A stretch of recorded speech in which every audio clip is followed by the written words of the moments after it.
মুহূর্তে সিলেটে শহীদ শামসুদ্দিন হাসপাতালে আছেন সহকর্মী অপু বণিক। সরাসরি যুক্ত হব তার সঙ্গে।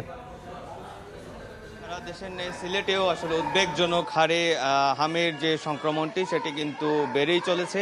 আপনাদের একটি তথ্য জানিয়ে রাখতে চাই, আজকে সকালে কিন্তু সিলেট ওসমানী মেডিকেল কলেজের যে এনআইসি যে ইউনিটটি ছিল সেই ইউনিটে একটা বাচ্চার মৃত্যু হয়েছে। আমরা সেটি সর্বশেষ যে খবরটি আমরা পেয়েছি এবং বিশেষ করে এখানকার যিনি ডাক্তার রয়েছিলেন এবং হাসপাতালের যিনি পরিচালক ব্রিগেডিয়ার জেনারেল ওমর রশিদ মনির, উনি যেমনটি আমাদেরকে জানিয়েছেন যে আসলে গেল দুদিন আগেই হাম এবং হৃদযন্ত্রের জটিলতা নিয়ে এই শিশুটি হাসপাতালে ভর্তি হয়ে পড়ে, তাকে আইসিইউতেও নিবিড় পর্যবেক্ষণে রাখা হয়। সবশেষ আজকে দুপুরেই কিন্তু শিশুটি চিকিৎসাধীন অবস্থায় মৃত্যুবরণ করে। এবং আপনাদেরকে একটি বিষয় জানিয়ে রাখতে চাই, যেহেতু গত 24 ঘন্টায় নতুন করে আসলে 6 জন রোগীর শরীরে হাম শনাক্ত হয়েছে ল্যাবরেটরির পরীক্ষায় এবং একই সময়ে সন্দেহজনকভাবে 44 জন রোগী কিন্তু সিলেট বিভাগের বিভিন্ন হাসপাতালে ভর্তি আছে। আর আমরা এই মুহূর্তে আছি সিলেট শহীদ শামসুদ্দিন হাসপাতালে এবং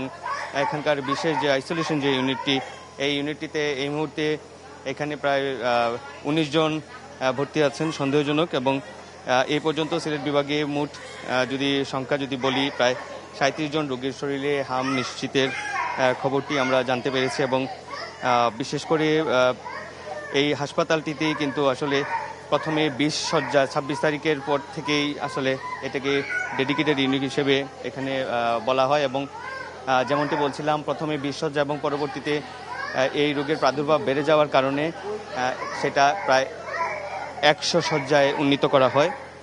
100 শয্যায় উন্নীত করা হয় এই ওয়ার্ডটিতে। এবং এখন এমএজি ওসমানী মেডিকেল কলেজ হাসপাতালে যে এনআইসিইউ যে শয্যাগুলো রয়েছে সেখানে প্রথম দিকে 5টি করা হয়, ব্যবস্থা করা হয়, পরবর্তীতে 10টি শয্যা উন্নীত করা হয়। এবং এই পর্যন্ত শহীদ শামসুদ্দিন হাসপাতালে 56 জন ভর্তি আছেন এমনটি আমরা জানতে পেরেছি।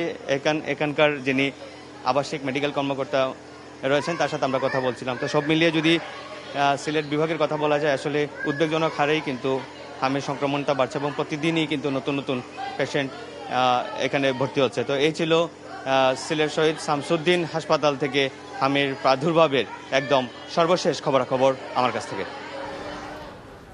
হামের প্রাদুর্ভাবের খবর জানছিলাম সিলেট থেকে।